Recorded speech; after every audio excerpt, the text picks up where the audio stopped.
evening. Welcome to Elevating Empowering Conversations. My name is Elizabeth Spence, and this is hosted by I Declare the Word, a magazine that was created to inspire, to encourage, and to motivate the lives of others.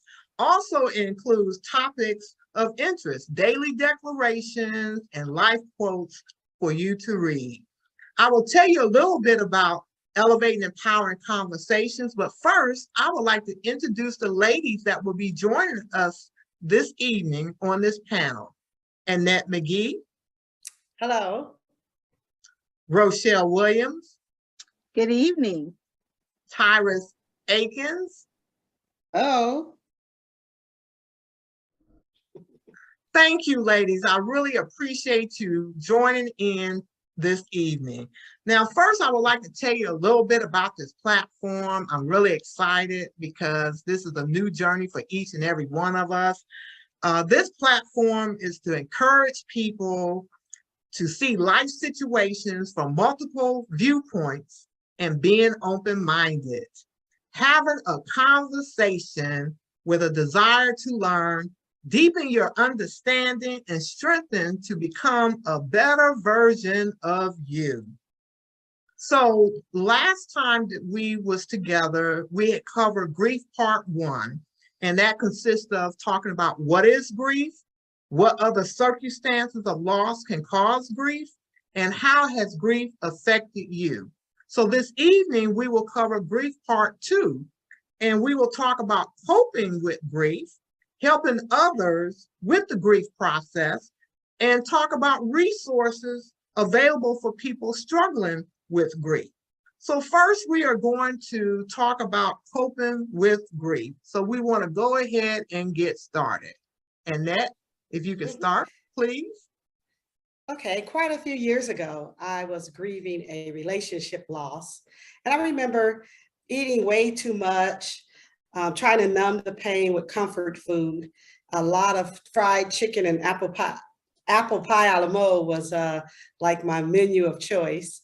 I isolated myself and from activities and people.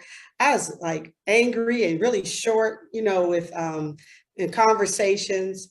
My mind was so consumed with the relationship, it was over, and trying to have a hopeful and optimistic viewpoint of life, but during that time, that just wasn't happening. I binge watched a lot of TV and I slept a lot. I knew I needed help, and so I prayed and I asked the Lord to help me, and it had to be providential. I cut on the radio one day and there was a program on talking about the situation I was in. And I remember the lady talking about just no matter what the loss was, sometimes you could be feeling this way or that, and this was something that could help you. And my disclaimer is, oh my gosh, that I don't remember the lady, I don't remember the program. I'm not a counselor. This is just something I picked up, I learned, I used it, and it helped. Well, Annette, before you go on, I want to go back to what you said about the eating and the comfort food. So did you find yourself eating a little bit more because of the fact of trying to be able to cope with grief? Absolutely. It was not so much more. I was just choosing the wrong things. I was choosing things that made me feel good. And who doesn't like fried chicken and apple pie a la mode? Exactly. Right. Right. So that was like a constant thing, which was something you cannot eat on a regular basis, Right. So, but anyway, the speaker talked about that. And she mentioned some of you are probably trying to numb your pain with food, and you're going to probably mess up your shape. And 28 pounds later, she was dead on with that part. So that was not a good mood relieving response or technique. Instead, she said to try to identify with the different emotions that I was feeling. And then she said to list them. And then also, what is your go-to feel-good thing? something that you do, someplace you go, somebody, whatever. What is your go-to feel-good thing? And then make a list of those as well. And then she said, whenever you notice yourself in one of those moods, you're feeling a certain kind of way, all of your feelings, only allow yourself to stay there for a short period of time. So pretty much time it. And then once that time was up, go and do something off your feel-good list. And so I started out, I'm gonna lay here and just wallow, and just stay here and be sad, or stay here and cry an hour, 2 hours. And then I get up and go do something. And then But let me just interject again. And the reason why I say that, when you was talking about really getting in tune with your emotions and having a time, did you find that a little bit difficult, even though it was something helpful as far as timing, as far as how long you would stay there? Did you struggle with that? actually, no. When I really prayed and needed, asked for help, I'm a systematic person that like to follow instructions and, step-by-step things. So that was pretty much an easy process for me to adapt. I didn't think that was really hard. Most of the time I was just feeling down in the dumps or sad, or just thinking about it and didn't want to do anything else. So I would just say, okay, you got a few minutes or you got an hour to do that. And then you got to go on to something off your feel-good list. And so most of my feel-good list were things like cleaning out a drawer, cleaning out your closet. I think completing a task or a project gave me a big sense of accomplishment, and that's what made me feel good. So my house was like done. I washed my car. I would just do whatever was on my list. And when I ran out of things on the list, I started listing experiences and places that I wanted to go, and I did that as well.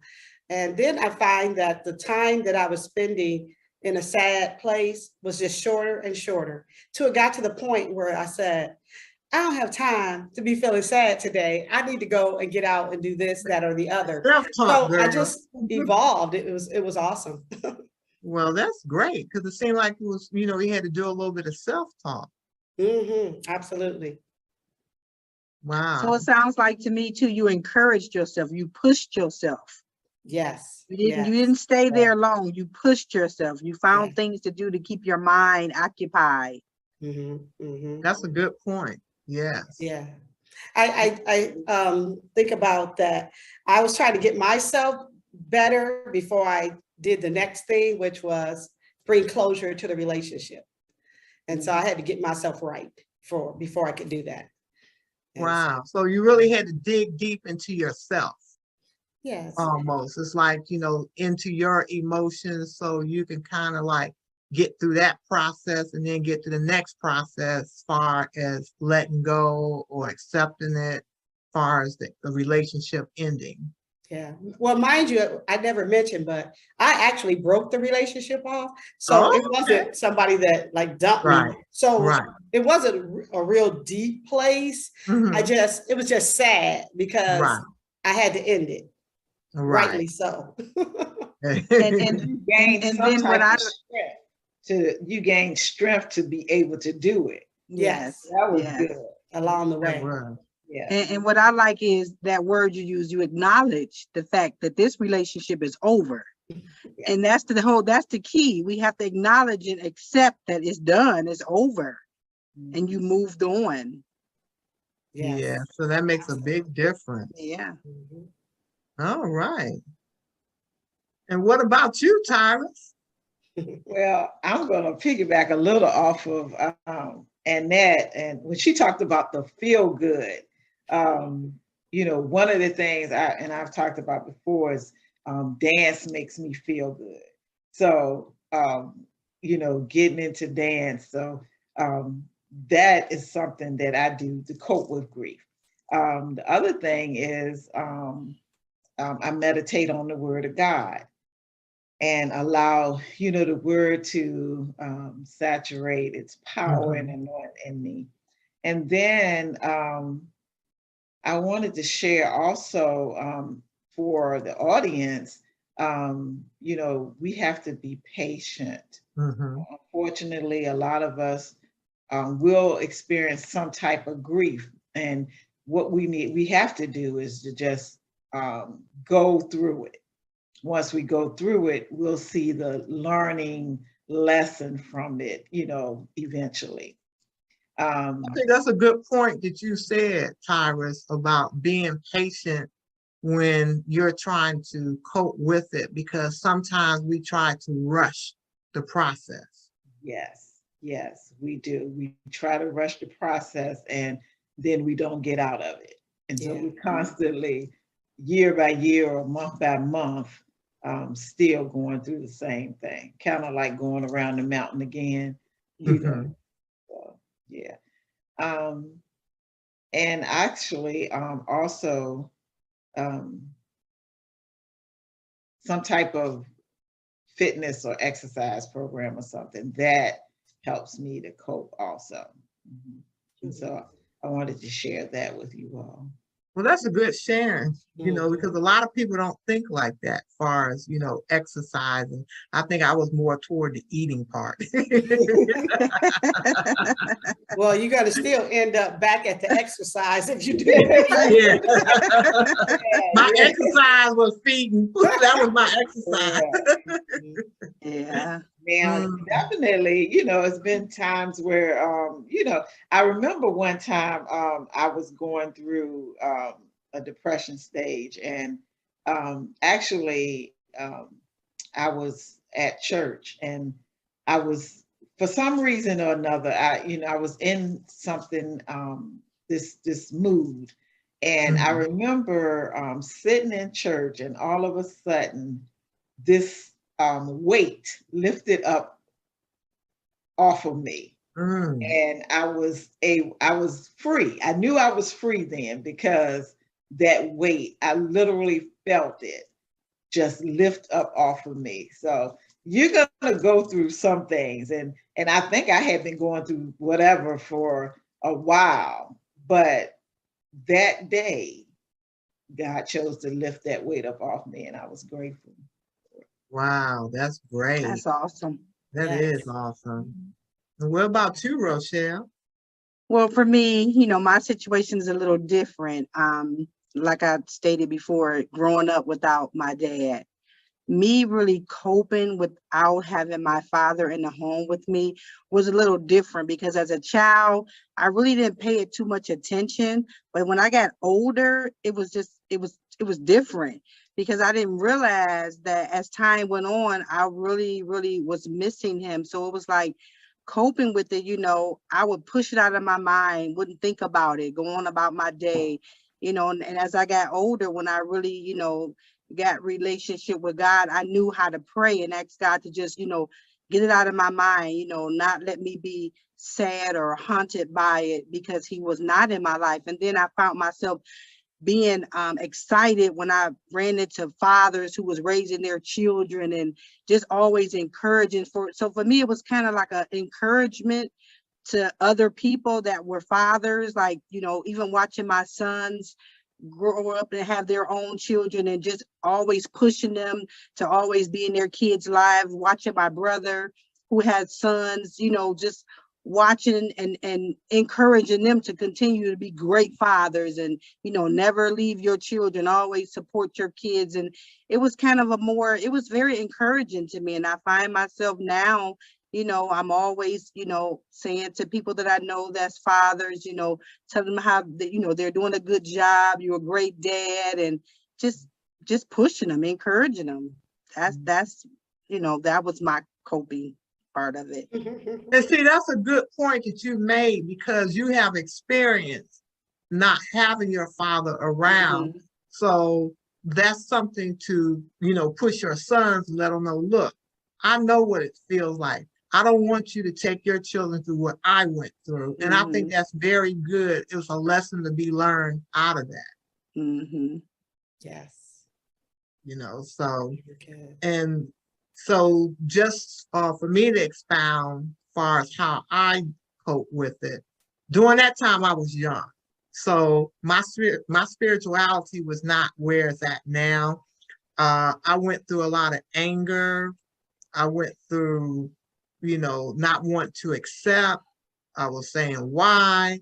But then as time went on, and when my parents, was trying to talk to me, then I started acknowledging the reality of it is that my brother is gone. And as time went on, as I grew older, then I realized that's part of life. You know, things will happen when people will leave you. Is some things out of your control. And I had to realize that it was not in my control. And then my father talked to me, and try to reassure me that, you never know when you're going to leave this earth. We could go tomorrow, we can leave tomorrow. And I was at a better place to receive it. And then as time went on and what happened with my friend who was murdered, by that time I had developed a relationship with God. And God helped me. He healed. I had to go through a healing process. I had to go through acknowledging the pain, go through a healing process to be able to accept and be able to move on. So for me, coping, I had to deal with those emotions that I didn't want to deal with. I had to face it head on. And it's like I was going back to my childhood, and that was the more, emotional part. But once I was able to face it and deal with those emotions and cry and express it, it was a big burden release, a big burden that was lifted up off of me. And so I would say for me, coping was dealing with my emotions, healing, and acknowledging. Because if you don't acknowledge, then you'll be in denial. That's And right. I think I went through that part, but then I was young, so I didn't understand. I didn't want to understand. Who wants to understand something like that when they're like 12 years old, 11 or 12? But I had to learn at a young age, this is life. There's nothing I can do about it. But then when I look back, I thank God for the process, because it helped me to be able to understand grief. And there's different ways that people, even somebody young, how they can experience it. So that's how I cope with it, was acknowledging and also listening, to my parents, that really helped too. They was understanding, even though I didn't want to hear it, but the patience that what you guys have mentioned. So that made a big difference.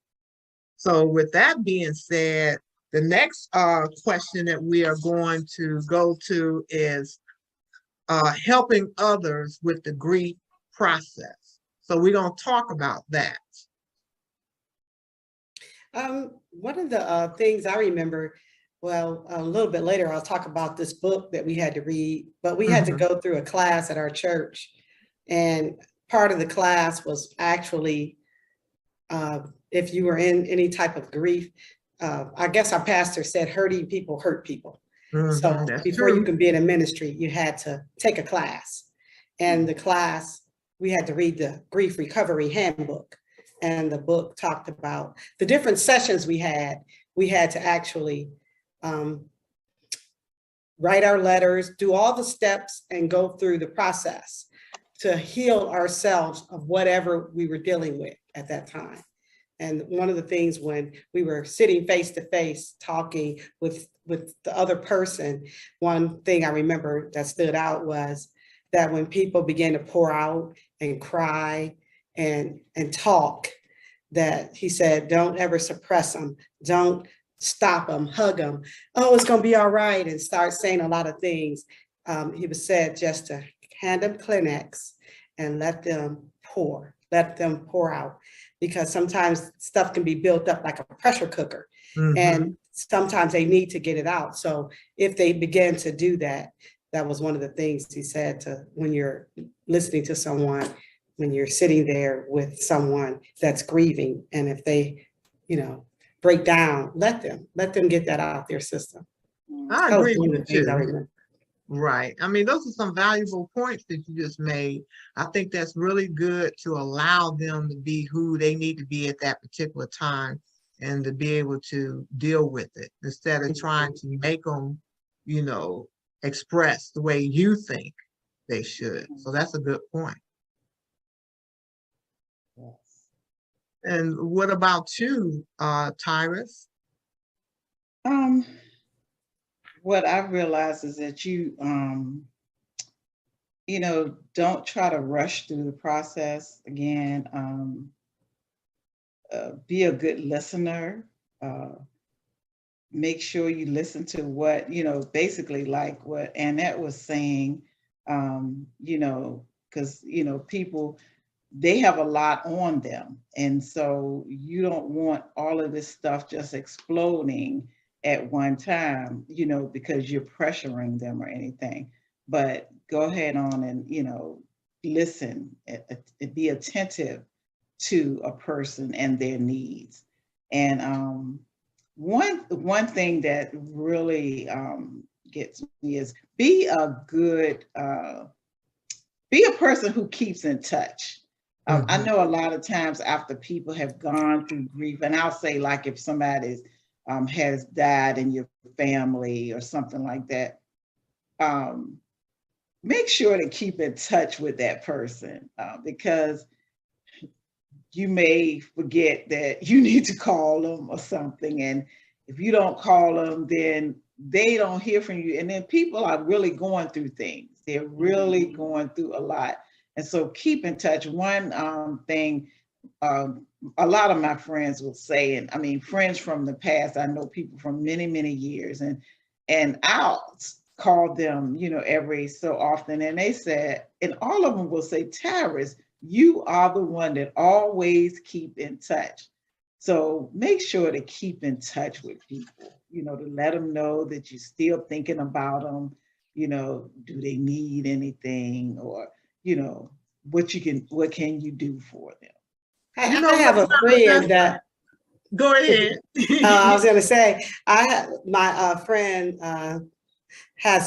she's a bereavement counselor, and people that are really close to her, she'll put family members on the calendar. So a year from that, she send you flowers. I can remember sending out cards because, like you say, like when in the midst of somebody's like maybe death or loss, people are around them that week, maybe the week after, and then it'll get far and few in between. So I used to buy some cards and just drop a little note, handwritten note, or send a card thinking about you. But another way to do it is to put that on your calendar to remind you to send something out to someone to help keep in touch. So that's a great idea. That's a That great is idea. a great idea. I think so Myself. too. And you know what, I was going to piggyback off of what you said, Tyrus. You made a valid point about keeping in contact. And I think also what we need to keep in mind at the beginning, where people may not respond, if you call, don't take it personal. You know, just wait and still, like what you did. You said every so often you still check, and they appreciate that. You know, so I think that's good, keeping in contact and then sending, you know, the cards out, because a card can speak so many words of comfort, and it can really help somebody who might need to read that card. And Rochelle, what about you? I would say have compassion and give that person who is grieving permission to express their feelings without any criticism or judgment. I think that's really good. I think that's a good, that was a mouthful right there. Yep. In the book I was reading, it was a lot of different comments that people say to people. Say a person lost a child. Who would say, well, it's a good thing you're young, you can have another one. That's awful. Yes. Or So if they have more than one, oh, you have two right. other children. You know? Yes. You know, so certain things, having that compassion and being, you know, considerate, that is so important. And so many wrong things can be said at the time a person's grief that, you know, it's not helpful at all. Right. I agree with you. You know, with that being said, I would think too that we need to be sensitive to the needs of the people who are grieving. And by us being sensitive, pay attention to if we go and see someone, how they responding, and be led, of course, by God, where He will let you know what to say and what not to say. And I know it was brought up earlier. I want to piggyback off the listening. I believe by us being sensitive, it'll help us to be able to listen the way we should. And just let the person talk, and that falls under the category of comfort too. Sometimes we could just sit there with the person. They may not say one word. They may just want the presence of knowing that somebody is there. They may feel your peace or feel what energy that you've given to them at the time of need. And I think that's very important, that we don't always have to talk or say anything. Actions speak louder than words. You're just being here as a comfort. I think that's something to, really think about, and something that we all need to keep in mind. And then what was said about not judging them. I think a lot of people always say, be strong. Yes. I don't think personally that's the right word to say at the time, because I may not think about being strong. I don't want to be strong at that time. I'm going through. So you telling me to be strong is going through one ear out the other, because I'm in my feelings right now. Whether I should be or not, the reality of it is that's where I'm at. So I think that's something we need to, think about when the sensitivity, and then praying for the family, praying for the strength, praying that God will comfort them, and just praying that they will go through inner healing. That's another thing that we have to understand, is that it's a healing process, because we don't know what the relationship is that they had with the other people in their family. We don't know. A lot of things come up, and that helps, that's a process too. Right. And I think people don't think about that. So, but going to the last part, we want to talk about resources that are available for people who are struggling with grief. And Annette, if you could go ahead and start us off with it. Well, I've mentioned before the Grief Recovery Handbook. Again, it was a required reading for our ministry at church. And it's a book that talks about grief, explains it, and then it was a whole process that you can go through either alone or with a partner to help you kind of walk through the stages. It wasn't a book that people could read and become a counselor. It would give you a little helpful tips and, dealing with it. But basically it was for a person to read for their own recovery. And so we had to read that at our church before we could serve on a ministry. Again, I mentioned earlier, our pastor always said, hurting people hurt people. So he wanted us to get right before we started dealing with his members of his church, of our church. So, but it was a pretty good book. Had some interesting thoughts in it. A lot of, like you said, with the things we say to people that it debunked. Don't want to say this, don't want to say this, and then explain why you shouldn't say it. And sometimes it's just best not to say anything. Give them a hug, give them a Kleenex, ask, can you get them some water? Do something for them versus saying a lot of things. So it was a really good, great point that you said. I like what you said, that serving them, make them feel important. Is there anything I can do? You want me to fix you a plate? I like that. That's part of being sensitive too. Right. You know what, Nat? I remember when we had the conversation about the 5 stages, and we was discussing that over the phone. Remember? Could you just tell us a little bit about that? Yes. I was talking to my friend Antoinette Alexander, and she mentioned something about her husband and being angry. And I said, oh, you must be in the anger stage. And she said, there are no stages to grief. And I said, in my book I'm reading, it says that. She said, read it again. And so I said, okay. So then when I read it, it was a lady named Elizabeth Kubler-Ross, and she had identified 5 emotional stages that a dying person, someone who's been diagnosed with a terminal illness, may go through, which was denial, anger, bargaining, depression, and acceptance. And it was like collateral damage, because after that, people start associating associating it and adding it to grief, saying you have stages of grief. Now, you may experience some of those things, but she said, just be careful never to put your grief into stages, because some people may not feel any of those things.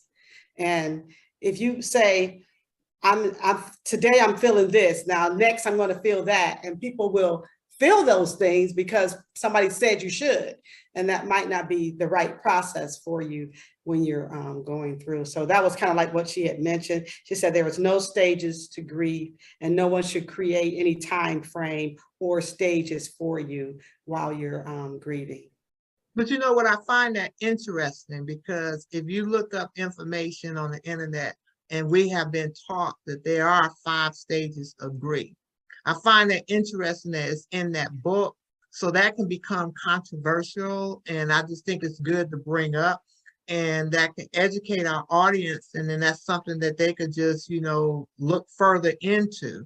It's funny how we think one way and been doing something for a while, and then, you know, you find the truth and hidden, like what you found in that book. It gives you something to think about. So they use those 5 stages to compare to grief. And I wonder, did they do that because of the fact that it's considered a loss, even though somebody's dying or lost? And maybe they figure that that's a process that people can use far as, you know, grief, you know, far as the 5 stages. Just a thought. I found that interesting when we was discussing that. And what about you, Tyrus? Well, I only have one resource, and that's one that I've experienced when I was taking care of my aunt. Hospice had come in, and this is before, you know, of course, before she passed. Hospice is a great resource for people who, you know, maybe may have a dying loved one. They come in, they do different things like, you know, send in a CNA to make sure that the person is bathed. They also come in, they send a spiritual person to pray with your person. Well, my aunt at that time, they also have a social worker who comes in, who talks to the person. And it was really a blessing, because they don't just think about the patient, they think about the person who's taking care of the patient also. And one of the things that helped me and blessed me was that they arranged for me to get like get a massage, to get my nails done, something to keep my mind off of what I was really going through, because, you know, of course, that's a lot. So hospice is really a great resource. So if, you know, you're going through something like that, then try to see if you can get some type of resources from hospice. And you have a point there too, because when Terrence, when my mother-in-law passed away, hospice will also follow up with you after, and I think that's great, you know. So they have a certain system in place that will help the person to go through, you know, that process. When I was caregiving for my mom, one of the big things that helped was the book that they gave me, Things to Expect. Yes, she was transitioning, or as time was going on, and also the respite. They would give me 5 days. They would allow my mom to go into a facility, and the caregiver would get 5 nights, actually 6 days of time off to just take care of themselves. They didn't give me a massage per se, but I guess I could have had one while I was while my mom was at the facility. That sounds fabulous. Yeah. Wow, that's something, you know. So it just lets you know there's other, you know, things out there, or should I say different avenues, you know, resources available. And what about you, Rochelle? Well, I've looked on a website called Supportive, without the E. So it's spelled SUPPORTIV. And it's a website that covers all types of grief. So if you go to that website, so it's called supportive.com, and it lets you know whatever grief that you're experiencing. It has a lot of things that will help you. Well, that's So good. it's not only for death, it's for a loss of a pet, a child, miscarriage. I mean, you name it, you go to that website and it'll give you good information. And you Well, that's said good. supportive? It's called supportive without the E. Yes, Okay. .com. Well, that's Awesome. good. Resources for everything concerning It's, grief. there's plenty of information out there because I go to my go-to, the CDC is a place that you can go to, CDC, I think .gov. You can go and you can look up information on grief. You can plug in far as, the process, the signs of grief. It's a wealth of information that you can, learn. And then the help guide, I like that. And that falls under the category also of mental health and wellness. If you put in Yes. grief, it also gives you a breakdown where it explains everything. Yes. So many resources. Since we have a lot of modern technology, we can find that information too. And then I think it's good to support groups is a way to Yes. people, who are going through grief. They can help others who might have, went further along far as in healing or whatever is going on far as a transitioning. And I think also it helps to have friends Yes. as part of your support group who you can trust and who you respect. And if you need somebody to call, have someone you can call and they would be able to listen with you. Also your clergy person, someone spiritual who might be able to help you with guidance.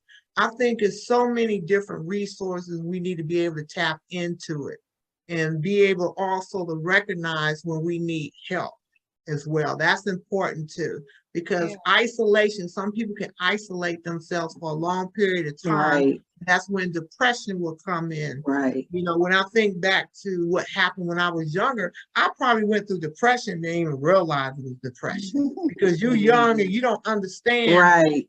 things and different emotions. But I really think that I went through a deep depression. I just think that was in my own world. I didn't want nobody in there. And finally, through a period of time, it started getting better for me. But it's just little things like that we don't think about. So Right. I think that's important to take advantage of those resources that are available. And I also think it's important to be transparent. Don't always be ashamed of what we go through, because sometimes the things that we go through, God is already aware and he uses that to help other people. So if you know somebody that's going through the same things that you have gone through, don't be afraid to open up and share what you have went through, because that very thing can help them get through whatever they went through or whatever they're going through. I agree with you. I agree with you 100%. And I think that we should not have a standard of how people should grieve. Right. We shouldn't put them in a category because if they don't respond the way I think they should respond, you're weak. You're a very weak person because regardless of the fact, they still there, they need help. Right, right. So it's just a matter that they do stay in that place too long, it's not healthy at all. So I still stress the fact, try to get professional help or go to the right people, the right sources, depending on the degree of what you need. Right. So ladies, with that being said, I think this has been a very educational, informative conversation. And I pray that our audience really, enjoyed the topic as far as, being able to learn. And so if you could leave some type of encouraging words to the audience in reference to grief, please do so. Well, I would say that, life is short, and in our lifetime, we are all going to probably experience some type of loss, and we are given life to live. And according to the word, live it more abundantly. So we should make every effort to, live it in a positive, healthy mental state. So trying to resolve issues, get help when we need it to get back to healthy mental and an emotional place. It's my hope and prayer that people would seek the forms of help that they need and begin to live again and enjoy life. Good. And what about you, Tyrus? I'll say piggyback off of Annette. Yeah, we don't know. We're going to go through grief. We're going to suffer through a lot of things sometimes in our lives. But one thing I do want to say is, although we go through these things, know that God is going to bring you out of it eventually. And don't worry about how long it takes. He's going to bring you out of it. I remember, if I could just quickly share, after my mother had passed, God usually deal with me in dreams. And one night I dreamed that my mom was laying in the bed. And I think I shared with you all before that she had gotten her legs amputated. And so I dreamed that she was laying in the hospital bed, and I bent over and she reached up to me. You know how a child will reach up and grab you around your neck and you pull them up? So I pulled up. I was like, Mom, what are you doing? And as I pulled her up, she said, I want to walk. Well, you heard me say that her legs were amputated. Mm-hmm. So I was behind her, carrying her, like behind her, walking with her. And then she said, I'm tired. I have to rest. And she sat down in a chair. And while I woke up, and what God was showing me was that she was fine. I was going through, it hurt.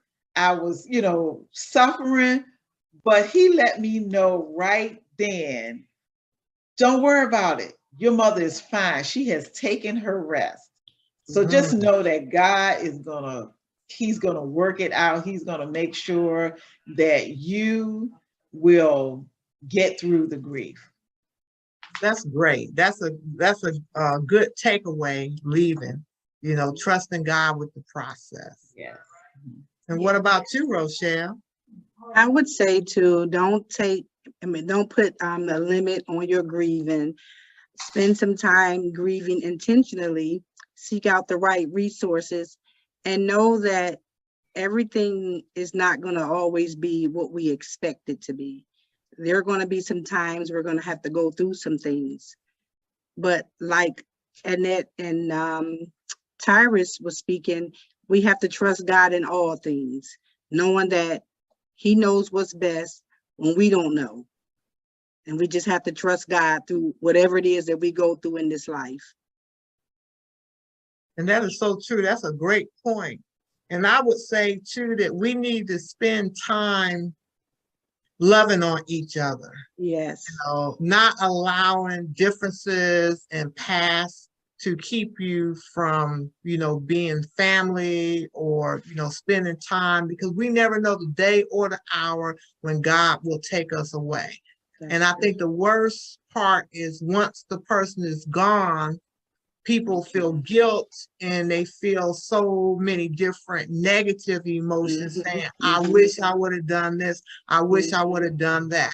Well, while you have the time available that God is allowing us to have, take advantage of it. Each day is a new day of life. And we need to be thankful and try to cherish, form new memories. Even if there are bad memories, you can, form new memories. And then also keep in mind, of course, I say go to God, but those who may not have that spiritual relationship, go to someone who you can talk to. And I always say that because everybody may not be at the same place where we're at.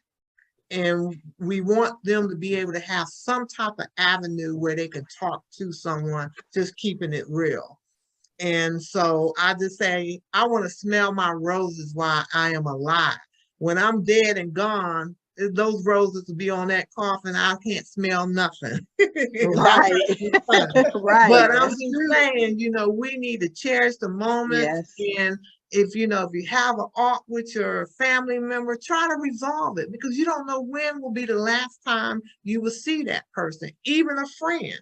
So Right. let's make each day count for what it Right. needs to be and loving on each other. And that's what Yes. I would say. So with Yes. that being said, we're going to say good night, good evening. Thank you for joining in with us tonight. And you will see us next time. And the next topic will be self-care. So stay tuned. Good night.